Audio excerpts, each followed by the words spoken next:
नमस्कार। आज के 24 घंटे पहले विपक्ष के नेता राहुल गांधी ने संसद मार्ग थाने पहुंचकर थाने में धरना दिया, प्रदर्शन किया। इसकी वजह से संसद मार्ग थाने के सामने ही जंतर मंतर पर एक अलग गुट छात्रों का एक अलग समूह अपनी मांगों को लेकर प्रदर्शन कर रहा था। तो शायद उस प्रदर्शन की आवाज़ या वो मुद्दा आप तक न पहुंचा हो। वो साहिल के एफआईआर कराने के 7 घंटे जो उनका धरना चला, ज़्यादातर ध्यान उसी पर था। मैं आज आया था पार्लियामेंट स्ट्रीट ही, लेकिन पार्लियामेंट स्ट्रीट थाने के ठीक सामने जब मैंने जंतर मंतर का हाल देखा तो ये देखिए, यहाँ पर जिस तरह से पुलिस की और अर्धसैनिक बलों की तैनाती है और दूर से ही रास्ता रोका गया है। बस में कुछ छात्र बैठाए गए, इन्हें अभी बस में बैठाया गया। जितने लोग हैं ये जंतर मंतर पूरा खाली करा लिया गया है। और ये वो छात्र थे, मैं थोड़ा और आपको जंतर मंतर दिखा दूं। पुलिस और अर्धसैनिक बलों ने यहाँ पर पूरा, इसके अंदर कोई जा भी नहीं सकता, वो जो धरना प्रदर्शन की जगह है उसको खाली भी करा लिए। और इधर देखिए, वही आरएएफ नीली वर्दी वाले भी तैनात कर दिए गए। बताया ये गया कि 1400-1500 की संख्या में छात्रों ने कल विरोध प्रदर्शन जंतर मंतर पर किया था, जो कि यूजीसी गाइडलाइंस के विरोध में था। जो सामान्य वर्ग के छात्रों का कहना है कि यूजीसी गाइडलाइंस जो आई हैं उससे कॉलेजों में जो व्यवस्था है उससे, अभी देखिए बस लेके गए।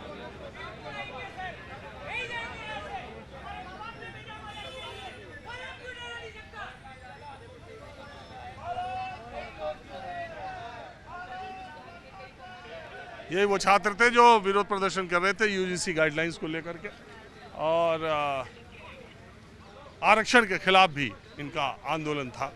हालांकि जो आंदोलन करने वाले छात्र थे वो जब वहाँ पर, अभी मैंने देखा सोशल मीडिया फुटेज, तो वहाँ पर उत्तर प्रदेश के उप मुख्यमंत्री ने कहा कि इनका ज्ञापन ले लिया गया है और इसको केंद्र को भेज दिया गया, सहानुभूतिपूर्वक विचार किया जाएगा। खैर माहौल क्या है, मैं कुछ और भी दिखाता हूँ। देखिए जो छात्र आए हैं इनको बस में बैठाया जा रहा, भरा जा रहा है।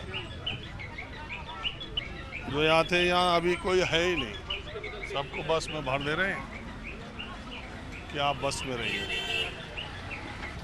छात्र इकट्ठा हुए, उधर पुलिस वाले उनको पकड़ने जा रहे हैं और सड़कों पर से ले आ रहे हैं। आपका क्या नाम है, कहाँ से आए आप? मैं सर लखन शर्मा भिलवाड़ा से आया हूँ, राजस्थान। और मैं यूजीसी रूल बैक के खिलाफ और आरक्षण के खिलाफ आया हूँ, क्योंकि कहीं ना कहीं मेरा भी फ्यूचर बर्बाद हुआ है और आने वाली पीढ़ी का भी बर्बाद हो रहा है। मैं ये कह रहा हूँ वो यूजीसी की जो गाइडलाइंस थी, अभी तो सुप्रीम कोर्ट ने उसे रोक लगा रखी है। तो सर वो हर बार उसमें है ना कुछ बदलाव करने की कोशिश करते हैं, लेकिन उसमें वो पूर्णतः बदलाव नहीं होता, जिससे अल्पसंख्यक जो समाज है वो स्वर्ण समाज के ऊपर दादागिरी करना चाहता। तो हम भी ये सहन नहीं करेंगे कभी। अरे हम कह रहे हैं जो यूजीसी का गाइडलाइन है वो तो अभी लागू नहीं है, उसको तो सुप्रीम कोर्ट ने अभी स्टे किया हुआ है सरकार। राजस्थान में हुआ है ना सर, राजस्थान में लागू कर दिया था, उसके बाद में विरोध हुआ, तब जाके उन्होंने बोला कि हम इसके अंदर वापस फेरबदल करेंगे। क्या हर बार मांगा थोड़ी था? यूजीसी कानून किसी ने मांगा था? बताओ, आज तक कोई आंदोलन ऐसा हुआ जिसमें डिमांड करी गई यूजीसी हमें चाहिए, हमें यूजीसी में ये संशोधन चाहिए? बिना किसी डिमांड के दिमाग में कीड़ा उछला और हमने कह दिया कि यूजीसी में ये कानून संशोधन कर दिया गया। किसी ने मांगा हो तो बताइए। आप लोग कल भी आंदोलन के लिए आए थे? बिल्कुल। और आज भी? पुलिस ने आपको बस पर कब से? अभी 2-3 घंटे हो रखे, इसी में घूम रहे, झूला झूल रहे हैं। अब पता नहीं कहाँ लेकर के जाएंगे, कहाँ छोड़ेंगे, कुछ नहीं पता। आज जंतर मंतर में छात्र आए थे? आज आए थे, आ रहे ऐसे डिटेन हो रहा है। उससे पहले हमको उठा लिया गया। आप देखो, परमिशन थी आप लोगों की आज की? आप देखो जगह जगह कितनी सारी बसें खड़ी है। इन बसों का यही काम है, जो आए उन्हें भरो ले चलो। यही हो रहा है हमारे संग, भर के जा रहे हैं हम। तो कोई कहीं छोड़ के आ रहे, किसी को गाजियाबाद छोड़ते तो किसी को बुलंदशहर छोड़ते हैं, कुछ पता नहीं अब हमें कहाँ छोड़ेंगे। लगातार उठाए जा रहे हैं। पता यूजीसी बिना मांगे मिला है, ये बिना, एक ऐसा गिफ्ट है जिसकी किसी ने डिमांड नहीं करी, ना शेड्यूल कास्ट ने करी ना जनरल कास्ट ने करी, पर बिना डिमांड के एक ऐसा गिफ्ट दे दिया हमें जो अब झिल नहीं रहा, हमसे पच नहीं रहा कैसे भी, और ना इसका किसी को लाभ होने वाला है।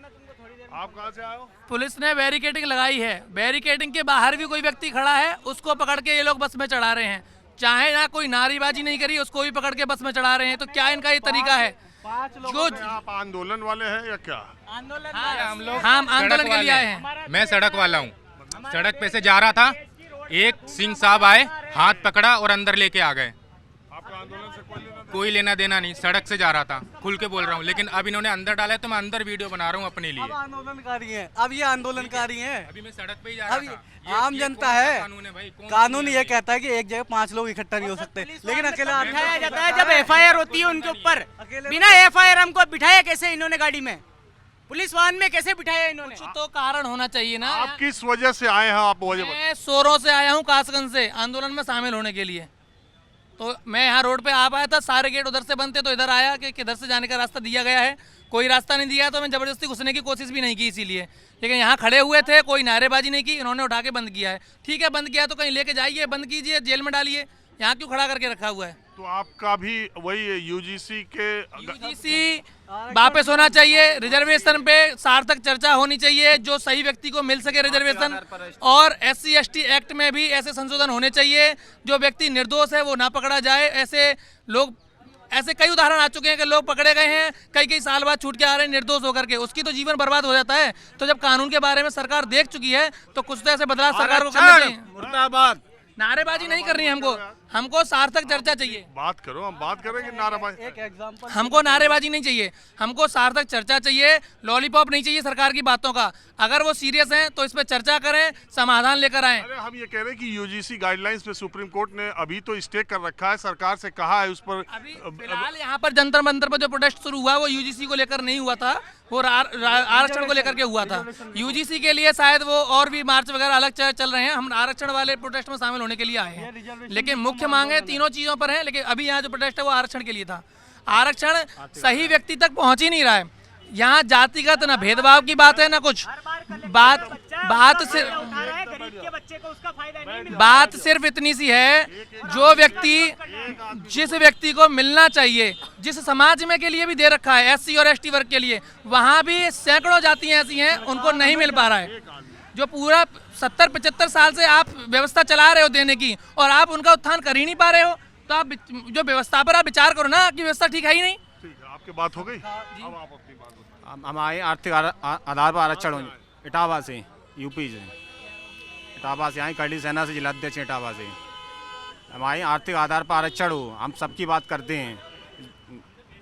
अरे यार, कई बार ये कहा जा चुका है कि सिर्फ आरक्षण का पैमाना आर्थिक नहीं है, सामाजिक है, सोशल है। सरकार जो अंदर डालने के लिए देखो, नाखून मारे, चूटियां कोट रहे हैं पीछे, जब मेरे को अंदर डाल रहे थे बस के अंदर, मेन से आके चढ़ाई नहीं। आरक्षण से कुछ लेना लादना है या नहीं है, तो आप तो सरकार जो है ना लोगों लोगों को को होता है जब यहाँ आंदोलन की जगह पर आता आदमी तो कोई ऐसे सही लोग। बात है, सरकार जो है ना लोगों को जातियों में लड़ाना चाहती है।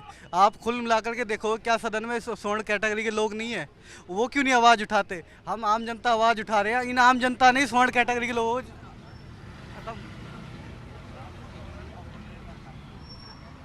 ये बस कई चक्कर काट रही है, यहाँ से छात्रों को लेके जाती है, फिर थोड़ी देर बाद घुमा के लेके आती है। अब मैं यहीं में थोड़ी देर खड़ा रहता हूँ, जब फिर चक्कर काट के आएगी फिर आगे की चर्चा आपको दिखाऊंगा। इन छात्रों का विरोध कुछ यूजीसी गाइडलाइंस को लेकर, और बहुत सामान्य वर्ग के छात्र ये चाहते हैं कि अभी जो आरक्षण की व्यवस्था चली आ रही है नौकरियों से लेकर पढ़ाई तक में, उसमें कुछ उस पर सार्थक चर्चा होनी चाहिए, सही लोगों तक आरक्षण पहुंचे, इसमें किसी को ऐतराज नहीं है। लेकिन इस पर पुरानी नए सिरे से बहस और चर्चा होनी चाहिए। बहरहाल समाज के हर वर्ग की अपनी मांग है, अपनी लोकतंत्र में अपनी आवाज़ को बुलंद करना, अपनी बातों को सही मंच पर रखना, लोकतंत्र में सबका अधिकार है, विरोध का, मांगने का, और इस पर चर्चा भी होनी चाहिए अगर जनता का एक वर्ग कुछ चाहता है, जो भी है। बहरहाल मैं माहौल क्या है मैं अभी आपको फिर आगे दिखाता हूँ। यहाँ तब तक पुलिस की संख्या एक बार फिर देख लीजिए।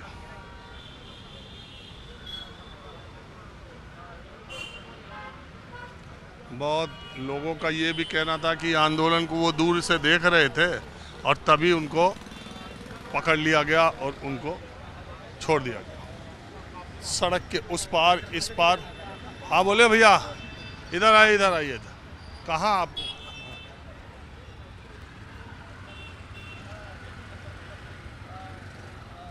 सड़क के इस पार एक व्यक्ति है जो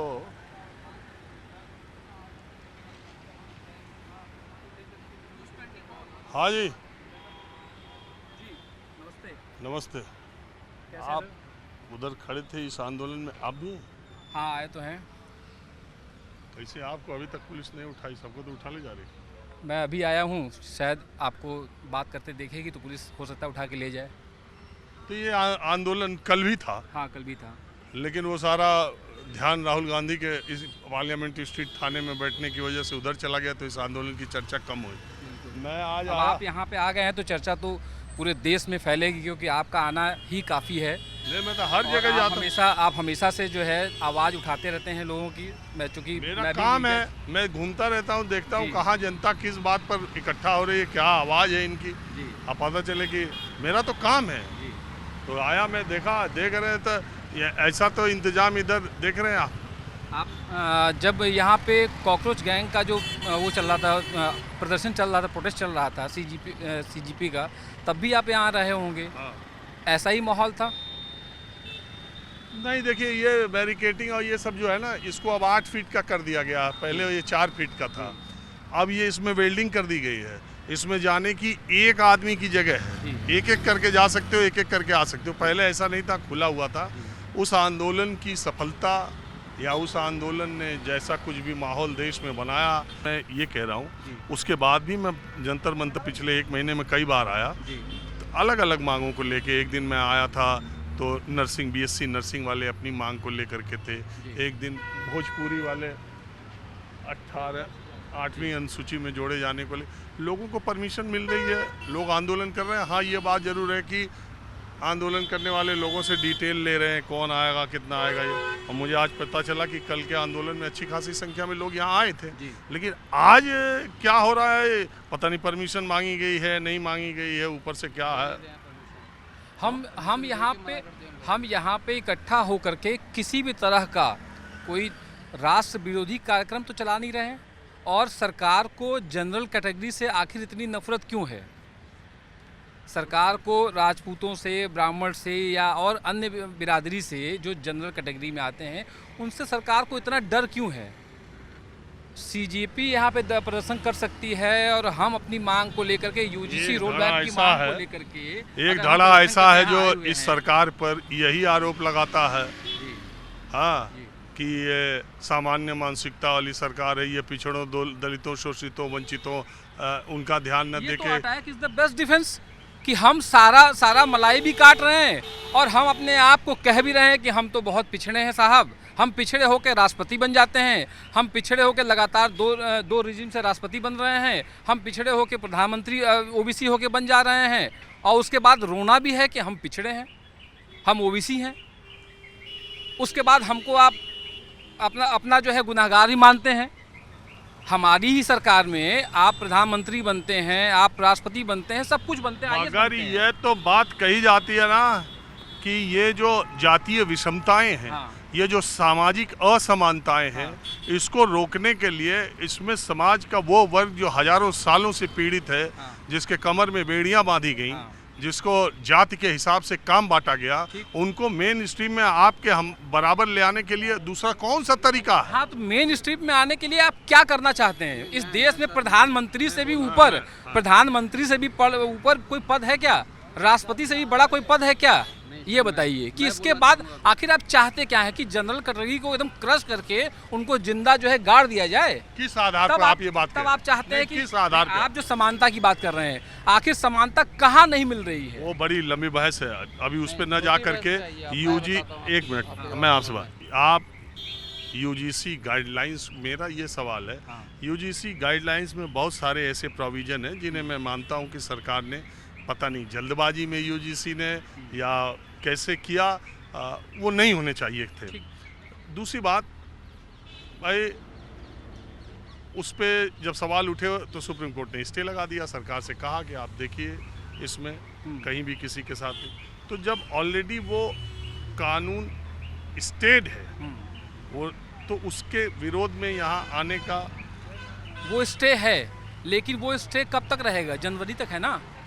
हम सरकार से मांग कर रहे हैं, सरकार ने ये नियम लागू किया है ना। सुप्रीम कोर्ट ने तो चूंकि देश भर में जो माहौल बना उसको देखते हुए सुप्रीम कोर्ट ने, लेकिन यूजीसी के उन कानूनों के समर्थन में भी बहुत आंदोलन हुए और धरना हुआ। वो हमने भी देखा, हमने तो दोनों को देखा। आप यूजीसी और गाइडलाइन का विरोध कर रहे हैं, हम आपको भी दिखा रहे हैं, हम आपकी बात भी कर रहे हैं, हम आपसे सवाल करेंगे तभी आप जवाब दे पाएंगे। आप यूजीसी का विरोध कर रहे हैं, हमने यूजीसी का विरोध करने वाले को भी दिखाया, हमने यूजीसी का समर्थन करने वाले को भी दिखाया। उनके ये तर्क है कि भाई जो सामान्य लोग हैं, अगर ये कानून सख्त है तो वो डर क्यों रहे हैं? अगर उनको गलत नहीं करना है तो उनको डर क्यों है? एक दूसरा सवाल, अब जैसे मान लो कई जातियां ऐसी है जो दिल्ली में केंद्र सरकार के इंस्टीट्यूशंस में पढ़ेंगी तो वो जनरल है या बैकवर्ड, और अपने स्टेट में वो बैकवर्ड या जनरल में आते, कैटेगरी बदल जाती है कई जातियों। तो वो उनका ये कहना था कि ये तो अच्छा तरीका है कि एक जगह हम ही शोषक मान लिए गए और दूसरी जगह हमको शोषित मान लिया गया। यही तो प्रॉब्लम है। सरकार जो है, मतलब आप अपने हिसाब से चीज़ों को अगर मैनिपुलेट करते हैं, जहां फ़ायदा है वहां हम इस तरीके से देख लेते हैं, जहां हमको वो करना है वहां हम ओबीसी बन जाएं, और जहां पे हमको नहीं मिल रहा है तो हम यहाँ पे कुछ और बन जाएं। तो ये जो तरीका है सरकार का वो ठीक नहीं है सवर्णों के लिए। और अगर सवर्ण कोई शांतिपूर्ण तरीके से कोई डिमांड कर रहा है तो उसको सरकार को सुनना चाहिए और सरकार को सामने आना चाहिए। आखिर अन्य पार्टियां सीजेपी का जो प्रोटेस्ट चल रहा था तो यहाँ पे आ रहे थे ना। हमारे समर्थन में भी सरकार, तमाम पार्टियों को सामने आना चाहिए। कहीं ना कहीं ये देखा जाए तो सरकार जो है लगातार जो जनरल कैटेगरी है उसके साथ अन्याय कर रही है। आप यूजीसी का जो नियम आया उसमें क्यों नहीं, जो कमेटी बनती है उसमें क्यों नहीं आप क्लियर किया आपने कि उसमें जनरल कैटेगरी के लोग भी उसमें प्रतिनिधित्व करेंगे? तो कहीं ना कहीं उस बात का लोगों को उसमें ये अरे भाई उसमें कि हम आधा तो छोड़ा हुआ उसको जनरली मान लो। खिलाफ आप शिकायत करिए और हमको ये मालूम ना चले कि आप मेरे खिलाफ शिकायत कौन कर रहा है।